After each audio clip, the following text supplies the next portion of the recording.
A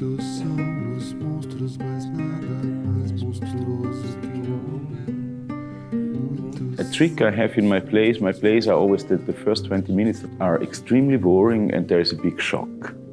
I always do the same because I say, okay, first people has to be really calming down and then we have to shock them and then we can start telling the story. Antigone in the Amazon is a modern contextualization of the tragedy of Sophocles, about the question of the clash of traditional society and modern capitalist society. Between Creon and Antigone, the tragedy starts because Creon decides not to bury Polyneikes, brother of Antigone, because he's an enemy of the state, a terrorist. And we recontextualize it in the Amazon. That's why it's called Antigone in the Amazon. It was in 2019 that I knew the MST, or they knew me, because we were touring with plays, and it was in the very beginning of the Bolsonaro, so the far right-wing president of... And he started a huge campaign against the landless. Two of my plays were forbidden to tour in Brazil, and the landless movement so asked me, okay, as we have a bit the same problems, perhaps we should stage a play together. And we decided for Antigone, because there's this land conflict, this conflict between two civilizations, two cosmologies. So a more holistic one, more...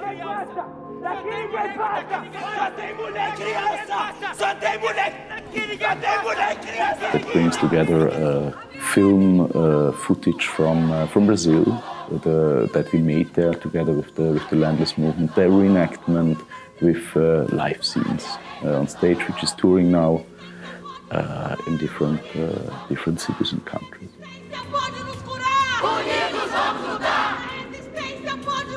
In the beginning, we knew we would do the images of the choir there. We would film it there and bring it by video to Europe. And one reason is, of course, to have a real presence of Brazil on screen, because it's more than documentary footage. It's really a kind of a dialogue between two worlds, the European and the Western and the Brazilian, the world from the Amazon.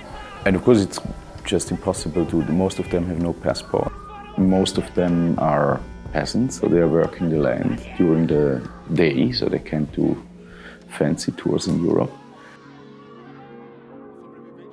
That something became real that could never become real. And it was becoming real, and it was really like we were like, what is the emotion now? Are we scared? Are we happy? We don't know. And I think that's what storytelling is, and that's what a myth is. You have to realize Antigone. But you could read it as a fight for the rights of this minority against oppression in Vienna or in Taiwan or whatever you want. You could really use it to make a context speak about what is really happening in this context.